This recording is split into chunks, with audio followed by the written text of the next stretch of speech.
Audio on demand from Vision Christian Media. Coming up today on The Story. During the interview, the boss looked at me and said, "So what do you think about Christianity?" I won't tell you my exact words on here, but it went along the lines of, "Mate, you shove that down my throat, I'll shove it back into you." Tony's response, he sat there and he laughed. He had this smile on his face. I'll never forget it. He was basically reading me and saying, "That's going to change." The Story. G'day, I'm Jimmy Colfax. Welcome to The Story. Today, Warren Priddis is sharing his life journey. He had lived a life of drugs, pubs and clubs, but deep down, he was looking for peace in his life. Today, we'll find out how he finally found it as he has a chat with Karen Hunt. Where were you born and bred, and what was life like for you as a little tacker? Grew up in Bankstown, Western Sydney. Please don't hold that against me. Never, of course not. And just lived a normal life, youngest of four boys. We grew up in a very normal family, but it was a very hard family. What does normal look like? Mother and father still together after 40-something years until Mum passed away a couple of years ago. Respect, respect your elders, don't speak until you're spoken to, all the things that the kids today don't learn. That's what we grew up with. And then if you didn't give the right answer or you told a lie, you got the belt, you got the strap. Plus with three other brothers, if you told the truth, and then they'd get hold of you and have a go at you as well. That sort of thing. Where did you fit? Where were you in the birth order? I was the last. I'm the baby. You're the baby boy. Yeah. Okay, and how much older is your oldest sibling? 8 years. And were you close to your siblings? No. We were, but as every family has issues and things that don't get worked out and push everybody apart, and that's what happened here. What was your dad involved with? What was his focus? Dad just wanted to raise the four boys the best as he possibly could, keep a roof over our head, keep his marriage alive and happy. He was just a normal going bloke, loved going down the pub, coming home, playing golf, taking us boys out, doing things with us boys, going out to the country for a couple of days camping. He was just an ordinary, everyday man, which was really good because he showed us how to act, how not to act, taught us all the right things, things like that. So a respectful gentleman? Yes, absolutely. Absolutely. And for you as the baby, the youngest of four boys, what did you enjoy? What were you good at? What did you love as a little guy? Music. That's simple. That's all there was to it. You learnt a particular instrument? I started when I was approximately 5.5. I got taught the trombone. Yeah. And I played that approximately up until I was, say, 20, 21, playing in different bands, pubs, clubs, touring, different capital cities, toured overseas, all those sorts of things. I was talented. I don't mean to sound that in a really self-centered way, but I was talented, hence why I used to play a lot. I used to travel a lot, used to tour a lot. That's all I wanted to do. The power of music is so amazing that it was just, I was drawn to it instantly. So when you were in school, you were learning during your schooling years? Yes. And the rest of your schooling and academia, was that on a priority list or not really?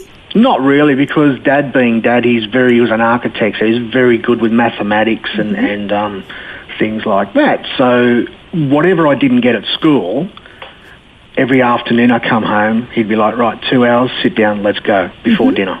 So I'd have dinner and then I'd go out and either do a rehearsal or do a gig that night or be called in to play at a band or a show, a musical show. It just really depended. But Dad kept us grounded and knowledgeable. Were your other brothers musical at all? They were, but they weren't into it as much as what I did. They're all very talented, but they turned their back on it, whereas I ingested it more, I suppose, and got into it a lot more. Okay, so your mum, how old were you when she actually passed away? That was 4 years ago, so I was 38. Okay, so going back then to your younger years and with the music and the schooling and the family, was she an encourager for you to pursue that path as well? Absolutely. Yeah. Sometimes Dad was a hard man, but fair. So if I wanted to tell something to Dad, I'd tell Mum. and Mum would relate to Dad. She was always the comforter, always the one I could go and talk to, always the one I wanted to help out if I could. You know, I looked after her and all those sorts of things. So, yeah, I'm a mummy's boy. I'm proud of it. Oh, come on, you got to admit that. Would you say more so than the others? Oh, definitely, As the baby? Yeah, I would. Yeah. And what about God in the picture? Was he a part of your early family life? No, no, not really. We were all baptised, and Mum and Dad were Catholic. They never really went. The extent of it was the midnight mass on Christmas Eve. Okay. That was it. Did that mean anything to you? Not at all, except we got a little bit of bread and a little bit of cordial to drink, and that was it, you know. The cordial. Well, you're at that age, you know what I mean? Like, it didn't really mean anything, except it's like, oh, great, I'm going to have something to eat and something to drink. Jesus is born here, have a cup of cordial. Well, basically, yeah, unfortunately, yes. That's the way that I was looking at it. Warren, let's pick up maybe at the end of your high schooling years. I mean, were you a good kid? Were you a bit of an edgy one? Pick up the story from about those teenage times for you. All right, I was a very good kid, but I was also, I turned to the other side occasionally when things had to get done. Okay, I went to school. Everybody knew me at school with 3 older brothers, of course. And if one of my mates were getting punched up or something, I used to jump in. And I used to deal with it. That was my job. That's the way that I saw myself at school. So you were a protector? Yeah. Other than that, I protected all my mates and things like that. What I was doing, what I didn't realise was I was growing up with a chip on my shoulder and the monkey on my back, and this was just adding all to it. So I didn't realise that I was going down that path, but just used to have a lot of fights in and out of school. That was, on a Saturday morning, the local park sort of thing, or out the front, the house and the street. So your self-esteem obviously was affected. Oh, totally. Yeah?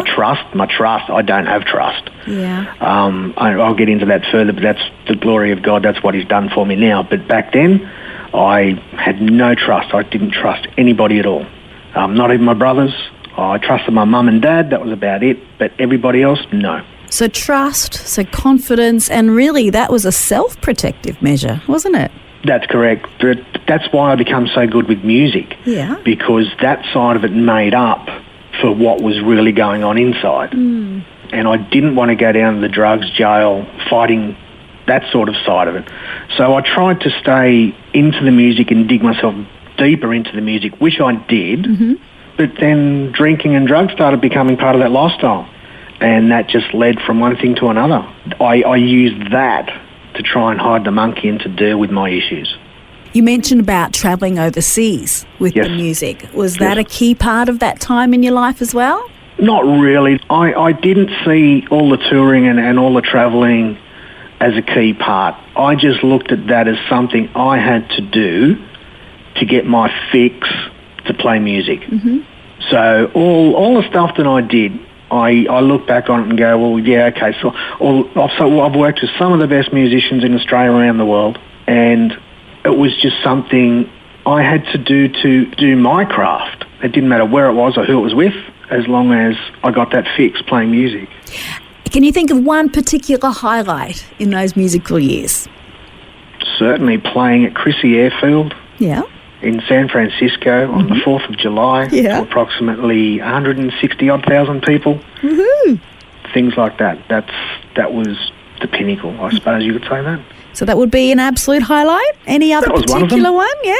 Oh, there's quite a few of them. Like, I've worked in the rock and roll scene too, and a lot of people I grew up listening to and putting up on a pedestal growing up musically, I got to work with personally. Guys like Bob Spencer out of the Angels, Kevin Borich, who come over from New Zealand, great blues guitarist who founded the Party Boys with Paul Christie, a guy called Mal Eastick, who I was very close with at one stage. He used to play in Jimmy Barnes's band when he left Chisel, and he also started another band in the 70s called Stars. I've worked with Susie Quattro, the Party Boys, who was Angry Anderson from Rose Tats. You name it. They're all pinnacles as well, but not as good as what San Fran was. And in all of this, you're playing trombone, yeah? Yeah, that's right, yeah. Fantastic. I mean, a great instrument, but yes, definitely a rock and roll scene through and through, hey? Oh, it was. But I also, in the meantime, taught myself, working with all these great musicians, you learn a lot of things. So I taught myself guitar during those years as well. Mm-hmm. And, that's now my main instrument. I've stopped playing the trombone due to having brain surgery and things like that. And so, I stopped playing that and now I play the guitar.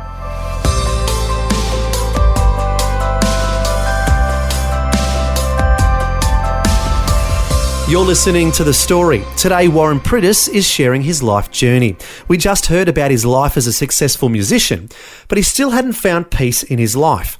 We'll find out how God finally got a hold of his heart when we return. The Story. If this program has highlighted something you'd like prayer for, we'd love to pray for you.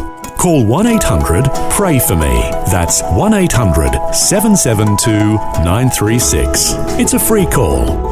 Or text 0401 132 888.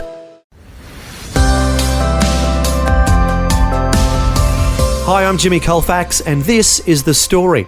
We're continuing with Karen Hunt chatting with musician Warren Priddis. Before the break, we heard how even though he was having success in the entertainment industry, he still knew there was something missing in his life. Next, we'll hear how he finally finds what he's looking for all along after he starts a new job.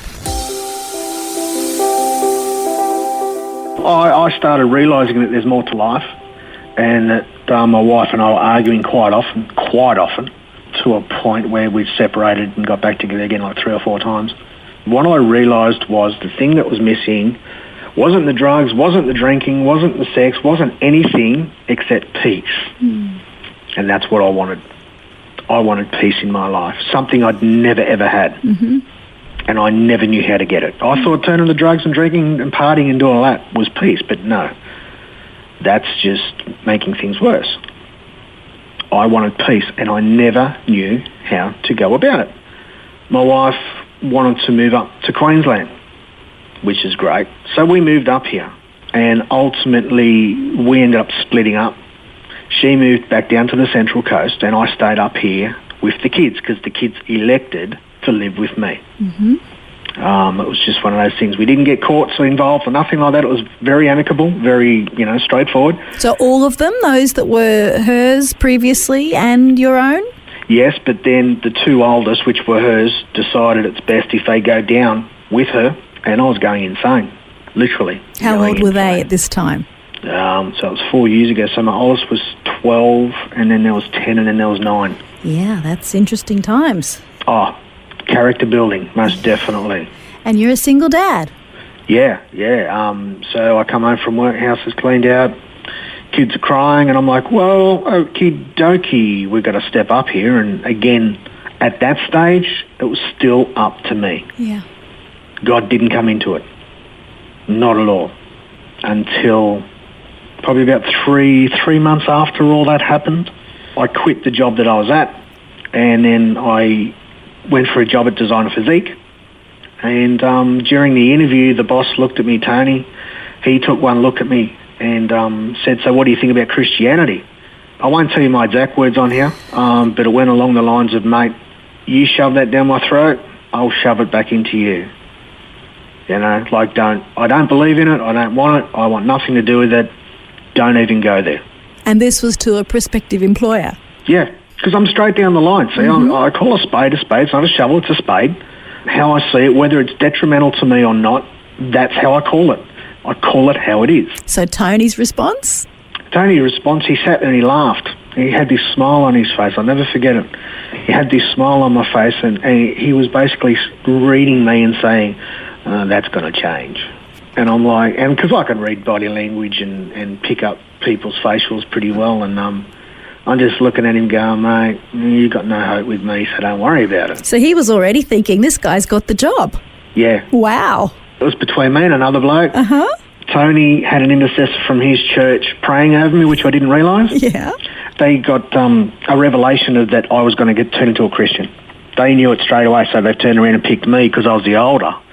They wanted to go with the young bloke, but they didn't have that vibe with him. So with me, Tony said, look, I just had this revelation that you will become a good Christian, so I'm hiring you. And I laughed. I was going to say, that would have gone down like a lead balloon, I'm sure. I just laughed and he said, yeah, mate, whatever. Whatever you reckon, buddy. You know, give it your best shot. I used to watch him rock up every morning and I'd look at him and he just had this way about him. And I'd be like, man, I want some of that. I used to say it to myself every morning, and I even used to say it to him when he rock up. I'm like, Tony, mate, I don't know what drugs you're on, but I want some. And he'd just laugh at me and walk off. It was just how it worked out, you know. Like, I come in here, I start working in here. It's a Christian company. Everything's going great. I'm just like, no, I don't want a bar of it. I don't want anything to do with it. I'm fine.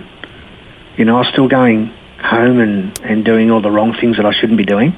That was my life until the first time the kids went away to their mother's place. And that's when it all changed for me. This new boss of yours, a very brave man to employ you in the first place, he knew that your life was about to turn around for the good. I've been working here for a couple of months and the kids had to go down to the ex-wife's place for holidays. So here I am at home by myself, first time, going insane. I can't put it any other way. I was just at the wit's end. I wasn't drinking, I wasn't doing anything. It was like 2 o'clock in the morning. I get out of bed, I pace the house, and my mind is just in turmoil. Physically, I'm stressed out. I'm so angry. I'm hating everything at the moment. And I started talking through an old friend on Facebook that I hadn't caught up with for like 12 or 13 years. We used to bash around together and do all things down there together, and, you know, we had a history. I hadn't spoken to him for so long, but I got his number and it was like 2 o'clock in the morning and I'm like, he goes, ring me anytime if you need me. So I rung him and he's like, what's going on? And I told him and he starts laughing at me. And I'm like, mate, you keep on laughing at me. If I could grab you by the throat down the end of this phone, mate, I will, you know. And he just starts laughing at me even harder. And I said, what are you doing? He goes, repent. I said, what's that, a swear word? He goes, no, repent. I said, what? He goes, talk to the Lord. And I laughed at him. I said, you're an idiot. He goes, no, you want peace in your life, talk to the Lord. I said, so let me get this right, mate. It's 2 o'clock in the morning. I'm prancing the house. You want me to talk to nothing that's no one's here, to anything, and you want me to talk and apologise? He's like, try it. And well, the moment I did, the peace, and I mean, you could hear a pin drop. It was so quaint and so quiet. I stood in the kitchen and I bawled my eyes out because what I'd been looking for 15, 20 years, all I had to do was open my heart to the Lord and repent and ask for his forgiveness. And man, that was my most experienced, life-changing time ever. What was your concept of who this Lord is or was? Or I didn't, because at that time it wasn't about him still. It was about me. Yep. I had to get the peace in my life to continue to help raise my kids and do the right thing by my kids and just become a better all-round bloke. Because, like, I was a good bloke back then, but I was hard, you know, a bit of a mongrel, but I was hard, but I was fair, you know. And I didn't want to be that bloke. I wanted to be me. That was all the years of the drugs and everything, taking the fighting, the pressure, the whole lot. That's not who I was. That's not who my parents raised me to be. And I just wanted that peace. I wanted to be who my parents knew. So your heart softened. It's the early hours of the morning. Yep. You allowed yourself to open up, to free up, to confess, to unpack. Yep. Everything, all of the above. Yeah. You know, unpack it, hand it over, give it away. It was just all this baggage and baggage and baggage that I had to get rid of. And was your friend still on the other end of the phone? Absolutely, he was. Yeah? Yes, yeah, he was. I had the phone on loudspeaker and he was praying over me while I was repenting, and him and his wife went into tongues to help cover me and to help me through it as well. And the peace that I found was just phenomenal. I had spent hundreds of thousands of dollars trying to find that. And it was as simple as opening my heart to the Lord and repenting and just saying, I'm sorry. Can you forgive me? Yes. How did the journey continue from there? Oh, well, it was quite funny, actually, because after that, when the kids come back, I didn't tell them anything. They're just like, Dad, you seem a lot more quiet. You seem a lot more calm. Mm-hmm. I'm like, yeah, well, I'll fill you in one day when I understand it. So that night I took them down to Macca's, walking into McDonald's, and my oldest daughter runs up and hugs this bloke. And I stood back and I sized him up and down. I looked at him and I said, mate, what are you doing? Who are you? He puts his hand there, you going, Wilson Marsh, blah, blah, blah, who had a big help in my story. And he looked at me and goes, oh, you must be Warren. I said, yeah. He goes, mate, you're an inspiration. And he shakes my hand again. He goes, you are an absolute inspiration of what you've done to these kids so far by yourself and how you're holding it together. And that blew me away, because when I grew up, man, I'm used to the knives in my back, and I'm used to everybody wanting something for something. Mm-hmm. So that's how I grew up. That's what I used to work under the whole lot. And I stood down and looked and I said, so what do you want? He laughed at me and goes, nothing. And I said, oh, okay. He goes, oh, you're good at playing music? I said, yeah. He goes, I'll come over for a jam. I said, yeah, I'll do that. I said, what music do you play? And he's like, oh, soul. And I looked at him and I said, oh, yeah, that'll be pretty easy, mate. He goes, Wilson Marsh, Christian, and shakes my hand again. And I looked at him, I'm like, you go to church? He goes, yeah. He goes, why don't you come along? I said, I think I might, actually. Just like that. And the kids all looked at me and said, are you serious, Dad? I'm like, yeah. So I gave him my number. He texted me through the address for Church One. And, well, that was four and a half years ago, and I'm still there. Warren, God bless you. Thank you so much for being willing to share your story with us today. I've been chatting with Warren Priddis from Helens Vale, the northern end of the Gold Coast. God bless you, Warren. Wish you well. Thank you, Karen. Bless you too. Bye-bye. That was Warren Priddis sharing his life journey with Karen Hunt. As we heard, he has come a long way in trusting God and now experiences a tremendous peace in his life. As the Bible says, tell God what you need and thank Him for all He has done. Then you will experience God's peace, which exceeds anything we can understand. Well, thanks for joining us for Warren's story. I'm Jimmy Colfax, encouraging you to share your story with someone today. Thanks for taking time to listen to this audio on demand from Vision Christian Media. To find out more about us, go to vision.org.au.